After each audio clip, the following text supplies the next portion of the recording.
Welcome back to the channel and welcome back to another quick pick prediction video. In this video, I'll be predicting the featherweight bout for the undisputed featherweight title between the reigning featherweight champion, the great Alexander Volkanovski, versus Yair Rodriguez, the interim champion. So, how I feel about this one right here is I'm going average confidence Alexander Volkanovski to win. Excuse me.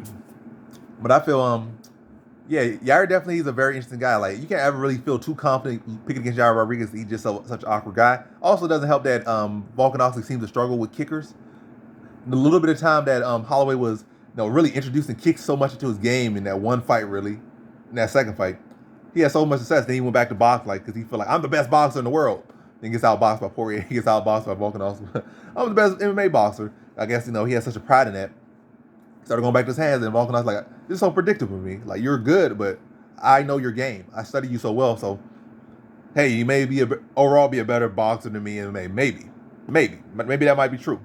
But I know you. And he started going back to boxing. And Volkanovski had every single, like, the inside leg kicks. He had the time on him already. Like, he had the timing set up. He had it on speed dial, and he like, doo-doo-doo. He hit the button. Yeah, this is exactly the exact cadence, the exact timing, the exact positioning I need to do, everything I need to do. This is the same exact strategy. This already programmed in mind to deal with you. You went back to the stuff that I already beat you at. But yeah, when he was doing kicks, he was picking apart Volkanovski. They dropped him like two times in 2 rounds. He was mixing up Volkanovski when he was doing the kicks. Even Islam Makhachev, who's not really a great striker, was able to touch him up with some kicks. We look at his first loss in MMA. Kicks were heavily involved in the stoppage, even though it was at welterweight, which is the bigger factor. Kicks were involved, so he don't do well with kicks. And Yair Rodriguez is one of the best kickers in the game, and he's just such an awkward, unorthodox guy. So, and Volkanovski is such a textbook guy, like he's such a student of the game. He's such a mega mind out there that he likes things to be a certain way, and he likes to study and break things down. But how do you break down controlled chaos or uncontrolled chaos at times? You can't. It's just the thing. I guess the best thing you can do is look to try to close that distance, catch some of those kicks, and drag him to the mat. But Yair could probably fake a kick and flying knee him in the face. And then Volkanovski guy's own issue. He like a lot of times he throw these body hooks and he leans straight back. Like he's a midget. Why you don't ever lean back as a midget? Like, it's never a good look as a midget to lean back at all. Even as a tall fighter, even as an average height fighter, leaning back straight is a terrible flaw. But now as a literal midget, you're doing, well, he's not a literal midget, but shorter guy, throwing body hooks and then leaning straight back, he might get hit with a head kick. He might get fake, like Yair coming with a jab, fake like he coming with a two, like fake 1-2, what's it called? Leon Edwards head kick KO of Kamaru Usman, and then like fake up 1-2, come with a head kick. He might get caught with that. Because like I said, you throwing hooks to the body, come straight. He might get hit with a two, like you lean or get hit with a cross. You throwing hooks to the body and come straight back.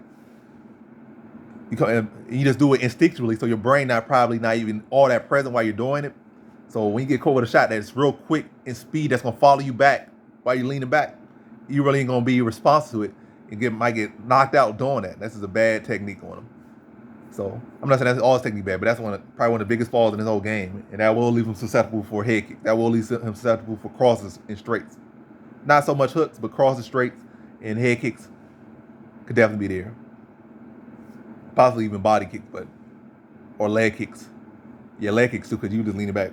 So, low leg kicks, low calf kicks. But anyway, Yair is a very unpredictable guy. But ultimately, I talked a lot about Yair here, but ultimately, Yair wins past victory all kind of rely on catching Volkanovski. They don't rely on he's gonna be able to outstrike Volkanovski, he's gonna be able to defend his takedowns, and that's not it. Like, when you look about Yair winning, it's like this perfectly setting up like a blitzing with some crazy strikes, or maybe just catch him with some unorthodox upward elbow. Maybe when Volkanovski's trying to clinch him, and he just is able to duck under, hit him with an uppercut elbow or something.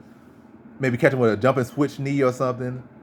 Catch him with a head kick. It's like all relies on that flash or that special moment. It relies on a special moment instead of a combined effort of good work over the course of the fight. It relies on, like, again, pretty much catching them. And again, that's never a good path. Like, it's definitely got a good shot. And I'm not saying his skills aren't up to par with Volkanovski, but Volkanovski is definitely overall the better fighter and has the more path to victory and has the more clear path to victory, whereas Yair has to be yeah, for the most part, is when you look at the tape in the textbook on paper, again, it's just relying on that big moment. Whereas Volkanovski just can win on a big moment, or he can win on this, this mini little small, just doing the work, just doing the grind. Like my fact, he can win by the grind. He can win by flash. So he can win just by being the better fighter over the course of 5 rounds. He can win by being the better fighter over the course of 3 rounds, or he can win in one big moment. He go out there, catch Yair, wobble him, and then follow him to the ground and bust him with elbows and get a first round TKO. Or just maybe catch him with a perfect shot, knock him out. Well, I don't know. Volkanovski's not really a one-punch puncher, but still, he just catching him. He can win by catching him. He can win by wrestling. He can win by submitting him. He can win by ground and pound. He can win by grinding him out.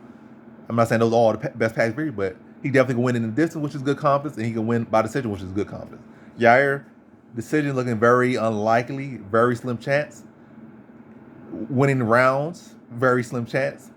But knocking him out, that's actually a decent chance. Again, that's all he seemingly has in this one, or for the most part, that's what he seemingly has. I'm not saying he don't, but for the most part, that's really the most likely outcome if Yair wins. So I did a whole lot of talking.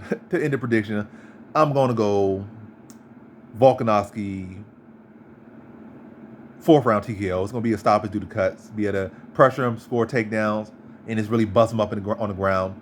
And I think Yair himself not going to quit and turn over. He's going to stay fighting, but the ref's going to have to stop because those cuts and the damage is going to pile up, and the ref's going to have to stop the fight due to cut, or doctor's going to have to stop the fight. So in this one, I have Alexander Volkanovski via 4th round TKO.